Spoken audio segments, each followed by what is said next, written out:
morto, ma lei sorride vederti morire. Hai ragione, cara mamma. Estamos iniciando mais um programa Nostra Italiani. Esse programa que foi criado para você conhecer um pouco mais sobre a imigração italiana, principalmente do sul do Brasil. O programa Nostra Italiani tem o patrocínio de Transportes do Mar, Nativa Transportes e Arvi Indústria de Móveis. O programa tem o financiamento da Lei de Incentivo à Cultura do Governo do Estado do Rio Grande do Sul. As atrações do programa de hoje é uma entrevista com Ademir Antônio Bacca, jornalista, historiador, que tem um trabalho muito interessante com livros que conta histórias de personagens da imigração italiana. Também conversaremos com Odete Lazzari. A Odete, ela é coordenadora do Festitalia da cidade de Palmasola, no estado de Santa Catarina. E também nós vamos acompanhar um pouco das músicas que nesse festival são interpretadas, principalmente a categoria infantil e a categoria adulto. Hoje nós estaremos vendo a música Amici Lasciati, interpretado por uma criança, e também a música Que Sarà. O programa Nostra Italiani está iniciando agora.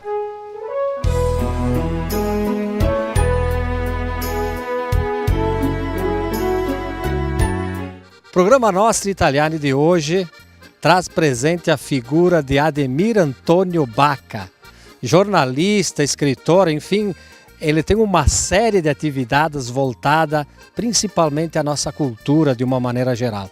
Cultura local, estadual, enfim, uma cultura que faz com que o nosso estado, o Rio Grande do Sul, seja um estado conhecido nacionalmente por ter uma cultura forte e uma cultura bastante heterogênea.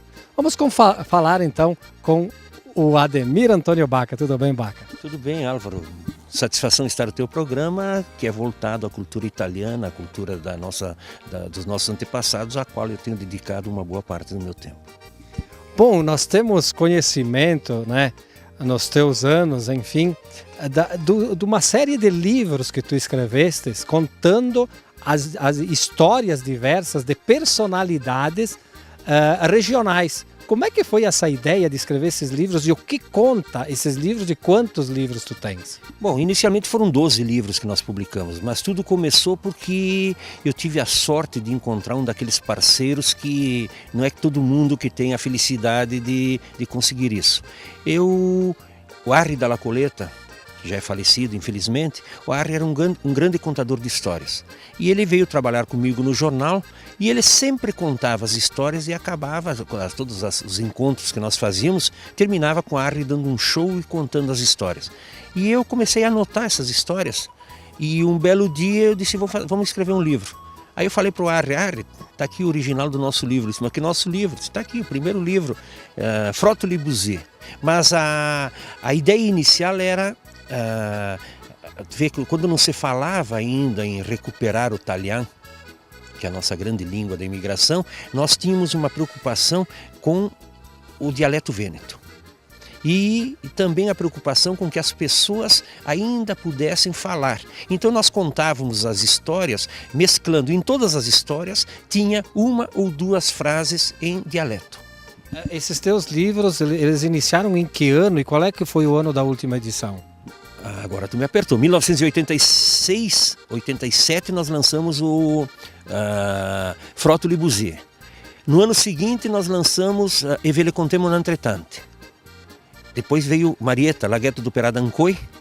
E aí em 80 veio aquele que foi o nosso, até então, acho que o mais famoso dos livros, que é o Fin Peccar Morir. Depois do Fin Peccar Morir veio o Tosati Bianco le Bocce, che il Boccin le de Legno, Bento versus Cassia. Aí depois veio o Parona Famiciaro, uma compilação, Le Meio História de Bacca e Coletta. Aí depois veio o Ciucchi Manobauchi. E encerramos com o Finché la dura mai paura. Aí nós terminamos a nossa parceria, até porque o Arri viria a falecer pouco tempo depois, com uma compilação de histórias, pequenas histórias de radialistas. Esses maravilhosos homens do rádio. E aí depois o Arri faleceu e aí perdeu a graça. Mas enfim, qual é que é o teu trabalho atual? Nós falávamos em off aí que tem um trabalho muito bacana e nós vamos mostrar aí algumas imagens dele. Qual é o objetivo desse teu novo trabalho? Bom, quando eu comecei a pesquisar, eu estou escrevendo um livro agora sobre histórias da cidade. Esquecendo a parte engraçada, mas a parte histórica. E eu descobri que faltavam os vestígios da velha cidade. A velha cidade, aquela cidade da minha infância, da nossa infância, da nossa adolescência, não existe mais. Ela foi coberta por uma camada de asfalto, as ruas cobertas pelo asfalto e a paisagem por blocos de concreto. Então eu criei um projeto e tive o apoio da Società Italiana e de todas as entidades italianas de Bento Gonçalves.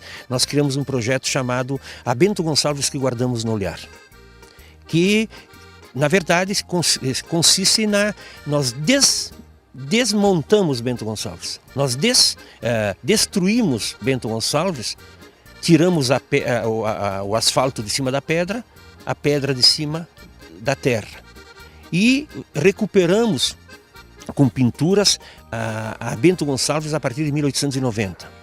São 12 painéis retratando as diversas modificações que as duas avenidas principais de Bento Gonçalves, Marechal Deodoro e Marechal Floriano, sofreram com os anos, começando em 1890, chegando até 1950. São 12 painéis.